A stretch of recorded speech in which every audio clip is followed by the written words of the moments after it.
Alonso Duralde is a film critic, author, and podcaster renowned for his expertise in Christmas films, having contributed his insightful perspectives to various media outlets such as The Film Verdict, The Wrap, The Advocate, and MSNBC throughout his illustrious career. And Alonso is on the line with us here to talk all about Christmas films. How are you today? I'm doing great, Toby. How are you? I'm excellent, thank you. I'm very excited for Christmas. Oh, good.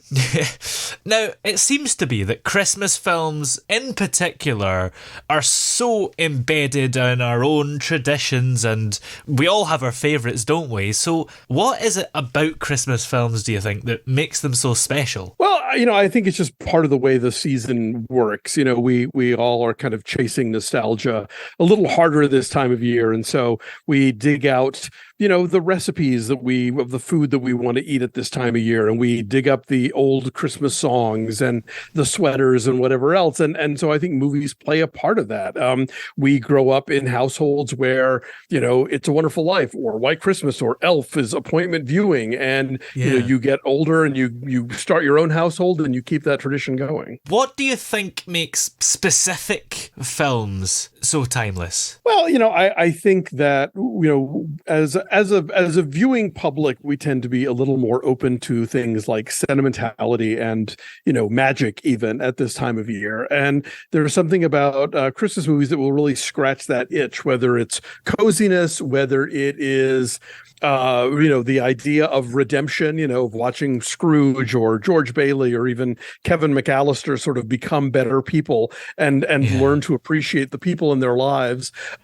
We associate those feelings with Christmas, and we want to feel those feelings every year. And you mentioned It's a Wonderful Life and Home Alone there. It's interesting that it spans the decades, the films that we watch, don't they? Absolutely. You can have films that are nearly 80 years old, but also more recent stuff that are somehow still modern classics and still part of our traditions. Yeah, I think Christmas as a phenomenon is this ever-evolving thing. So, there's always, you go back to even the medieval era and people talking about how, Christmas used to be better when blah, blah happened. So everybody always feels like they missed the best ones, that there's something about the ones in the past that were really magical.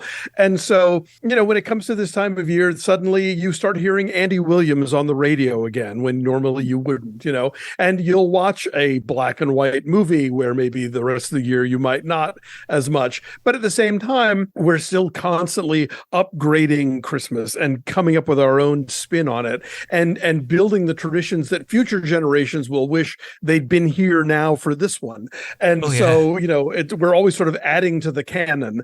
And so that's where, those lucky few Christmas movies that really latch on to the public consciousness every year will find themselves becoming part of people's go-tos, in the Christmases to come. And what would you say are some of those specific Christmas films that maybe set the standard for the genre? Well, I think in America, certainly A Christmas Story has really kind of taken hold, which is really interesting because if you look at when that movie was released, 40 years ago, it was kind of meant to be a sort of anti-nostalgia movie. They were tweaking the idea of the sort of Norman Rockwell, look back at the past where everything was idyllic and cheery and perfect. And the movie was kind of saying, well, actually, kids were bullies and kids were selfish and adults were oblivious. And, they're sort of poking a hole in it. But in the 40 years since that movie came out, we're nostalgic for that version of Christmas,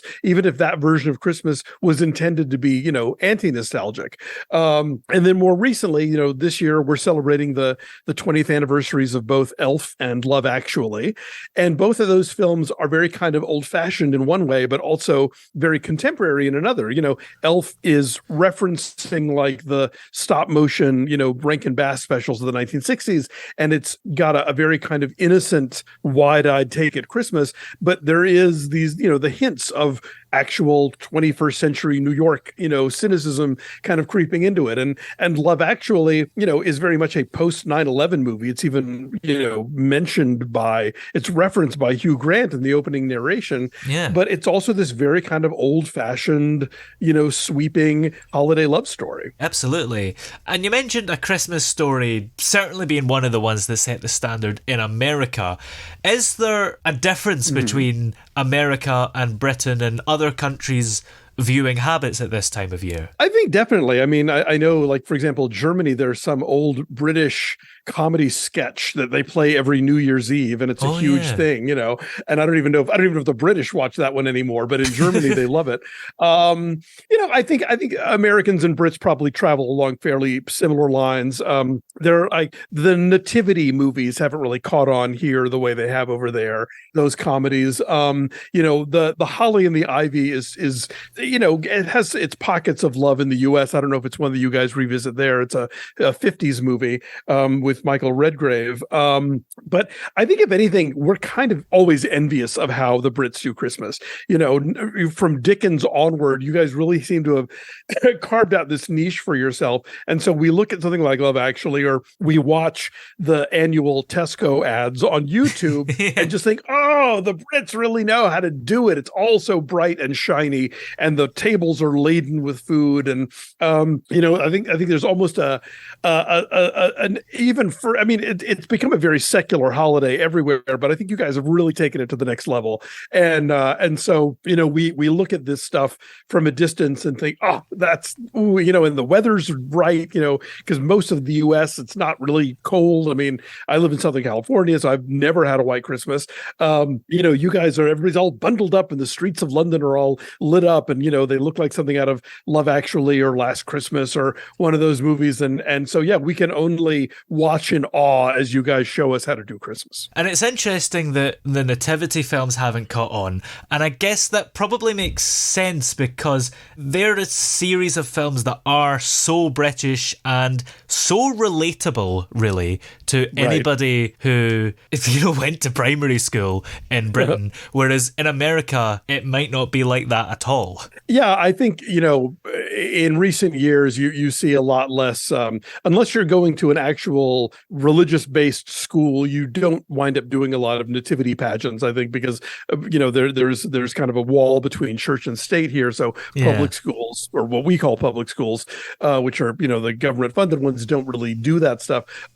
We also don't do panto here. So that's a whole other thing that you guys have cornered that is just not an American thing. Oh, you're really missing out there. I know. And how do you think these modern Christmas films compare to the classics in terms of their storytelling and the impact that they have? Well, it's always interesting to look back. Movies that we think of as now the sort of established classics, excuse me, weren't necessarily big hits when they came out. I mean, It's a Wonderful Life was kind of famously a flop. It pretty much shut down Frank Capra's independent, film studio, and it lapsed into the public domain. And then that's why it was wallpapering television in the 1970s when I was a little kid, because the copyright had expired, so anybody could show it. And that's really when that movie found its audience and became, embraced as the classic that it now is. But even like a movie like White Christmas, which was a huge hit, the reviews were scathing, and I think very often, Christmas movies, when, the critics are not necessarily down for the level of, twinkly sweetness, you might say, that you get in these films. So sometimes it is kind of a matter of history will decide, and time passes and the audience will embrace what they embrace. But I think we're always seeing the canon expand. Lately there's been such an onslaught of small screen Christmas films, with the Hallmark Channel here pumps out like 40 new ones a year, and Netflix has gotten in on it, and some other folks like that. So I think it's harder to stand out in that field. But Christmas Story, Elf, Love Actually, Bad Santa, Home Alone. These are all like relatively recent, and Yeah. I think there's always a chance that a new movie is going to come in and sort of find that foothold and get people excited about it. And would you say there are any specific Christmas films that hold a special place in your heart? Oh God, I mean, yeah. Look, I wouldn't have written 2 books about Christmas movies if I didn't love them. Yeah. But yeah, I think among my favorites beyond the sort of obvious ones, I'm a big fan of the 1970 musical version of Scrooge, starring Albert Finney with the songs by Leslie Bricusse. I think that's one of the most sort of gorgeously sweeping A Christmas Carol adaptations I've ever seen. So often you see these movies where Victorian London seems to be about a block and a half, and this movie, they took up all of Pinewood, and there's just a lot of real estate there, and it really gets to feel alive. There's a 50s comedy with Katharine Hepburn and Spencer Tracy called Desk Set that has a big Christmas party scene in it that's really great that I like to go back to on the regular. There's a French comedy called La Bûche about a family with 3 sisters who have varying degrees of dislike of Christmas for different reasons, and how things kind of come together for them over the course of a holiday season, and not in the usual sort of shiny Santa kind of way, but by the end of the movie they all do seem to be a little happier than they were at the beginning of the movie. And so there's that. And you mentioned that you've written several books about Christmas films. What was it that prompted you to write these books? Well, the first one, Have Yourself a Movie Little Christmas, came out in 2010, and there really wasn't another book out there like it. And so as somebody who enjoys this genre, I thought it would be kind of fun to put together kind of a collection of, the obvious classics, of course. I was going to have to write about, Elf and It's a Wonderful Life. But I wanted to kind of shine a light on some older films that maybe people have forgotten about, like Remember the Night, which is a comedy with Fred MacMurray and Barbara Stanwyck from the I guess 40s, that's really funny and had kind of been lost for a long time, that people hadn't seen it. There was no DVD of it, but now you can get it on Blu-ray.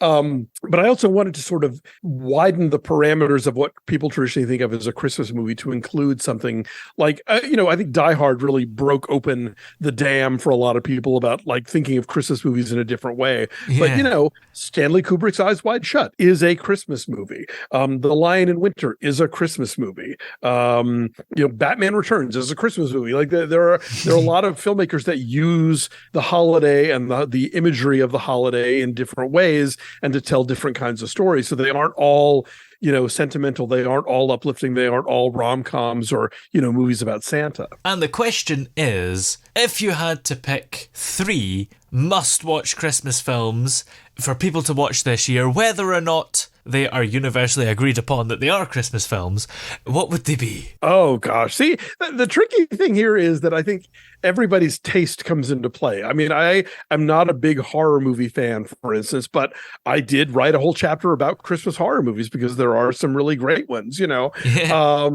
There are some great, Christmas sort of like crime action movies, whether you're talking about an old noir film like Lady in the Lake, which is a Philip Marlowe mystery, or something more recent like Kiss Kiss Bang Bang with Robert Downey Jr. and Val Kilmer. So, I mean, here's what I'm going to say. I think everybody should try and pick 3 movies that they've never seen before, because one of the things that's cool about Christmas is, yes, every year we go back, we want to see the same thing. Like my husband is already like, we're watching White Christmas, we're watching Desk Set. I'm like, yes, absolutely, we are. But, I grew up in a household that had 5 Christmas albums. So my idea of Christmas music was basically Bing Crosby, Dean Martin, Andy Williams, the Boston Pops, and Perry Como. And to then get out in the world and go into record stores and find iTunes and be like, oh, Lena Horne and Pearl Bailey and the Swingle Singers and all these other different Esquivel, whatever, there's so much Christmas music out there. I think it's the same way with movies. People think, oh well, in our house we watch Elf or we watch A Christmas Story and we're done. Give yourself a few more and maybe pick something something that's not what you're going to normally get shoved at you at this time of year. If you like horror movies, watch Black Christmas. If you like musicals, watch Scrooge. There's just all kinds of different films out there. If you like documentaries, watch Frederick Wiseman's The Store, which is about the flagship Neiman Marcus store in Dallas over the course of Thanksgiving and Christmas 1982. There's just all kinds of films out there that embrace the season in different ways, and they're waiting to be discovered. Absolutely. How are you personally spending Christmas this year, and what films will you be watching? Well, like I mentioned, my husband, who just had hip replacement surgery, so we're not going to be going too out and about because he's still convalescing. But definitely watching White Christmas, definitely watching Desk Set. I will probably throw Scrooge in at some point, and I really like watching old TV specials. So I will be throwing in some vintage Andy Williams, the King family, who were this like insanely huge Mormon family that started out as 4 sisters in a singing group, and then they all had 1 million kids, and all of those kids sing and dance and play instruments. So those specials are nuts. The new Hannah Waddington special for Apple TV Plus is actually a lot of fun. I just watched that. And she's bringing that same theater kid energy that she brought to the Eurovision Song Contest this year. So, she's having a blast, and that's a lot of fun to watch. And if you were a Ted Lasso fan, a lot of the cast makes cameo appearances. I'm going to be just soaking in it. And as I do every year, I will be watching all 40 of the new Hallmark Christmas movies. So that's going to take up a lot of my time. Yeah, well, Hannah Waddingham is all over Christmas this year. She's in the M&S advert as well, and the Bailey's advert. You can't get rid of her. No moss growing on her. No. Well, what are you working on at the moment? Do you have stuff coming up at Christmas and stuff in the new year as well? Well, this season is always a little nutty for me because I get asked on a lot of shows like this one to talk about Christmas movies. Oh, yes. I am putting together, ideally, a new edition of Have Yourself a Movie Little Christmas, since that is now a 13-year-old book, and there's been so much stuff that's come out since then. I want to talk about Arthur Christmas some more because I don't think people in America love that movie enough.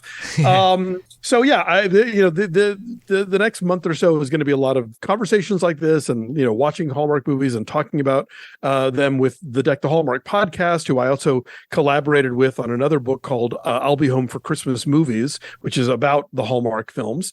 And then in the new year, I have a new book coming out in May called Hollywood Pride, and it's a history of LGBTQ plus Hollywood, off screen and on. Excellent. Looking forward to that. And in the meantime, where can we find all your books that you've came out with already, and find your podcasts and shows that you're going to be appearing on, and all your critic work? Well, I will be posting. There's a Facebook page for my book, Have Yourself a Movie Little Christmas, and I always link to all of my podcast appearances and anything Christmas related that I'm doing there. You can follow me at Duralde, Duralde on Blue Sky.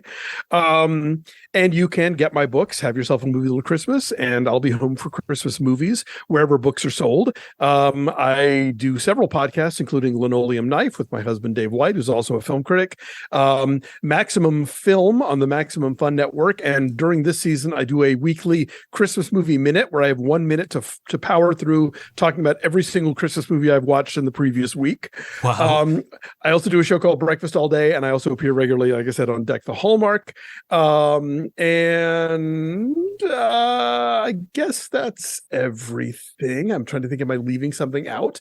Yeah. So, but the books are out there, and I am keeping very active this season. So I hope people will tune in and follow along. Yes, that's a lot of stuff. But many thanks for joining us today, and have a great Christmas. My pleasure. Merry Christmas.